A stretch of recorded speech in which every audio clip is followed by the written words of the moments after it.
Absolutely, and thank you so much for the time today. We do really appreciate it.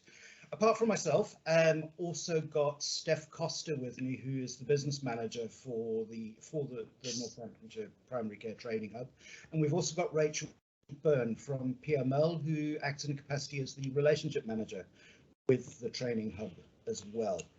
So, as I said, thank you so much for your time. My name's Craig. I'm, for want of a better word, the digital and communications manager for the training hub.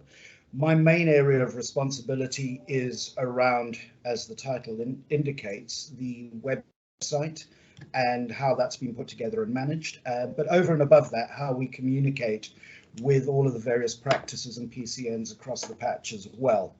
So we have put together a brief presentation for you. A couple of things that we're just going to run through during this time is what is a training hub, first and foremost, because to be honest, there's a few people that perhaps aren't 100% sure. So we thought probably a good opportunity just to let you know what it is that we do. I'll then walk you through the website with the way that we've put it together and talk to you about some of the updates that we've done, some of the social media aspects that we've been working on as well. I'm going to hand over to my colleague Stef, who is going to talk you through how we deal with university courses and some of the work that we've been doing around student placement and also the apprenticeships as well. So just by way of introduction, at this stage, I'm going to hand over to Stef, who's just going to give you a brief overview about what it is that makes a training hub. Thanks, Craig. And thank you, everyone. And thank you for welcoming us to your locality meeting.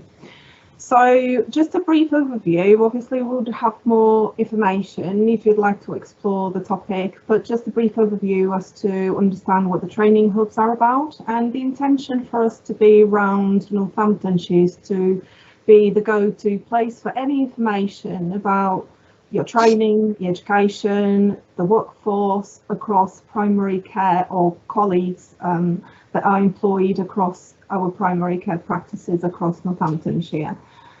We align your needs and the needs of our patch, which is across the county, with other work streams that are coming towards us via Health Education England and NHSEI.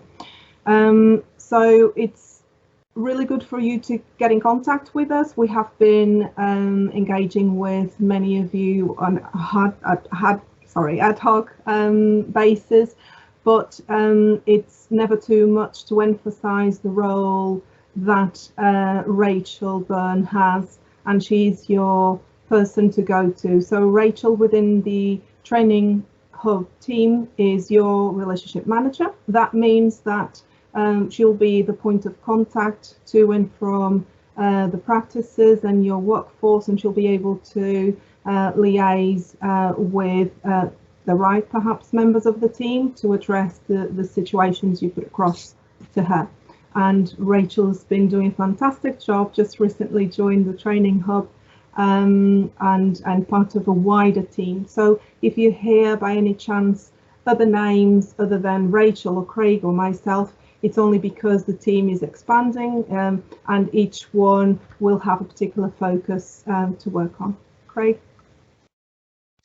Thanks, Stef. So just in terms of the website, a big focus of what we've been delivering in terms of the visibility of the training hub recently has been around the website.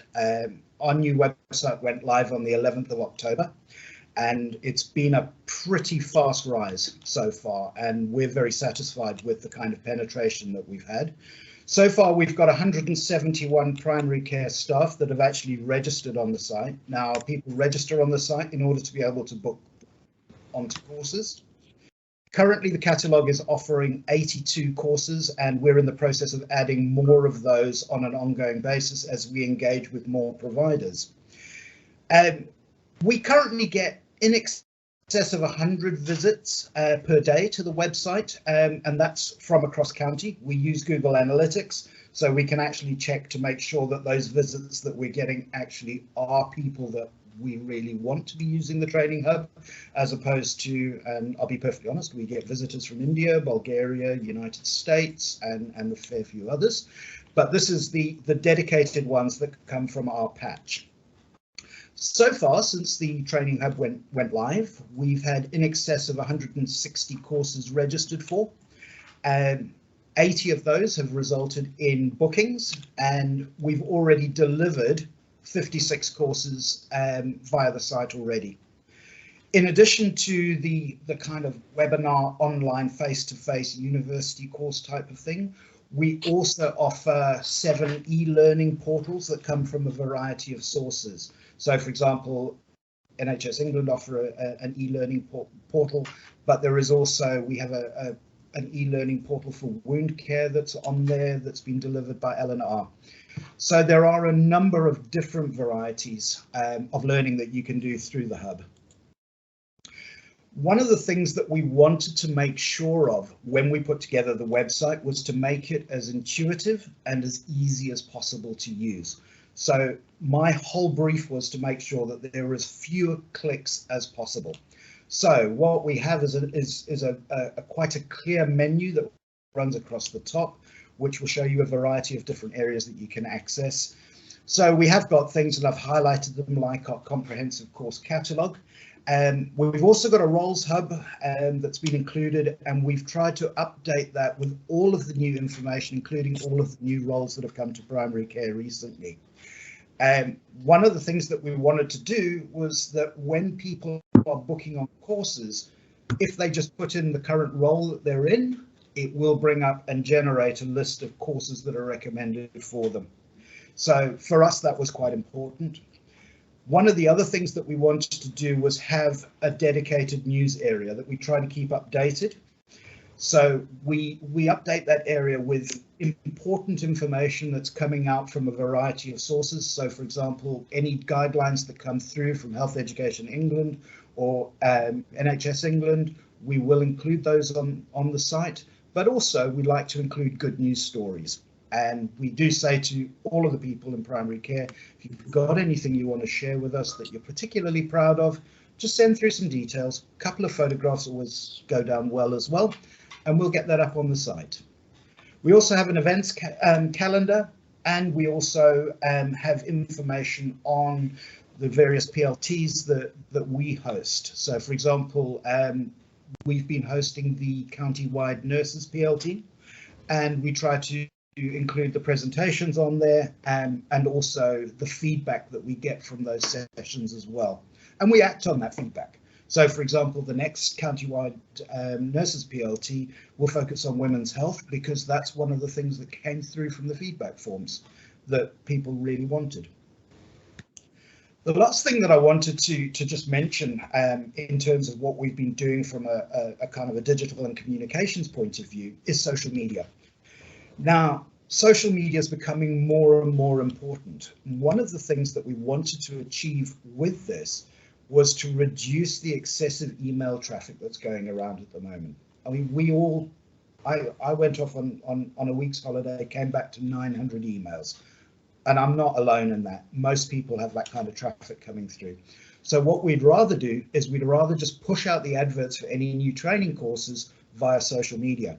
So the important thing is, if you are live on social media, be it Twitter, Instagram, LinkedIn or Facebook, if you can follow us, you'll get the information first.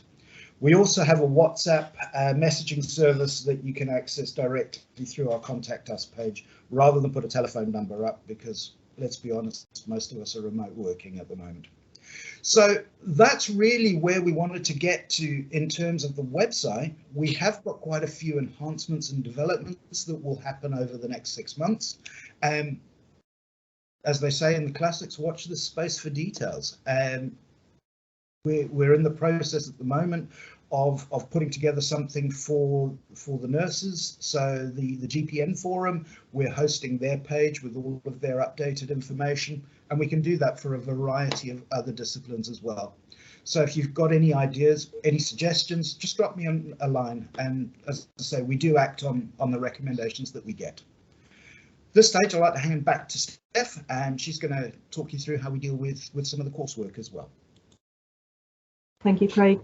So a particular focus on something that we're doing at the moment in terms of university courses. We've been working very closely with the University of Northampton, and I would like to draw attention particularly to the Masters in Advanced Clinical Practice, and that we have currently applications open till the 21st of December.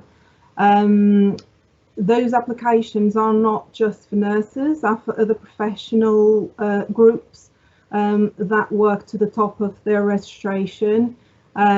Please do search for and look out for it on our website. The application forms and the information is there. Should you need, there is also a link to the university website that you can further explore. I would advise for you to put forward those who might be interested in enrolling, as this tends to be a very sort of a sought after programme and in line with the majority of the needs that we have heard across the county. In addition to that, there are other courses as well open that are within the university remit, so therefore they're academic courses. You will find them there, including the non-medical prescribing and the advanced assessment skills. I would advise particularly to have a read through the application process. There are documents there on the website that will inform you a bit more around that. Craig, if you wouldn't mind, please. Thank you. Also to draw attention to our GPN fellowship programme, following our recruitment to the GPN lead nurse across Northamptonshire, we are focusing largely a part of a role into the GPN fellowship programme. So this is an entitlement from all the nurses new to practice. It is a programme that lasts over 2 years, but it empowers the nurse from the first 9 months to acquire the skills and competencies to make her, as a lack of a better word, a nurse-ready nurse with the right skills needed to work across your practice. But for more information, please do link to or click into the link and go onto the website. Otherwise, if you'd like to drop an email either to Craig can forward to Claire, and I'm sure that many of you as well have heard of Claire Rogers, and she's the one that Craig was mentioning about the GPN forums as well. Craig, please. Thank you. Other part of our focus at the moment is looking into practice manager specific courses. This is something that has been brought to our attention across Northamptonshire, and these are courses that they are being organised in conjunction with the support from the LMC. We've got commissioned quite a few and broad range of courses who are going to be available not only to practice managers, but also to other leads within the practice that the practice managers might feel is appropriate, for example. And they are very much focused around CQC inspections and readiness, etc. So watch the space. That would be for January, early January next year. Also, a very big thank you to all the practices that have been engaging with the training hub in terms of driving up student placement capacity, as that is known to be the pivotal or cornerstone to help and support increasing in not only placement capacity, obviously, but our workforce numbers, with hopefully with them staying in your practice after and once they qualify from their degree. At this moment in time, we have 24 students placed in Q2, 13 students already placed for Q3. Currently, there are arrangements and conversations being held for with 27 practices, and the number is growing. So thank you again for those who are cooperating, collaborating with us. And for those who aren't, I would recommend highly for you to engage with Sarah Briggs, who is the lead for the policeman capacity. But in first instance, please, you can link with Rachel. There are these good news, and they're already on our website as well, featuring all their hard work around this work stream. In order for this to be enabled, we're conscious that there was a need to put in place some training for staff to be able to welcome students, including the SSSI training for supervisors. And that is on one of the e-learning portals, which is the Learning on Demand facility on our website. So anyone that would like to welcome students, they can do that training on our website as and when they want and they need, to empower them with some of the competencies and skills they will need to welcome students. We are currently supporting, with regards to the apprenticeships, we're currently supporting 7 new apprenticeships via the Open University. We are looking into the Nursing Associate Apprenticeship, the Registered Nurse Degree Apprenticeship Programme as well. And there is an offering for practical help and support for both practices and individuals to make it happen. There has been quite a lot of work around the apprenticeships and the apprenticeship offers. But if you'd like to know a bit more, please either contact Rachel, and Rachel will point you in the right direction. Thank you. Craig, please. Yeah, thanks very much, Steph. Just wanted to see if there were any questions. Hopefully we've managed to cover off as much as possible for you. But if there is anything you'd like to know, please, by all means, give us a shout now, and we'll happily take those questions.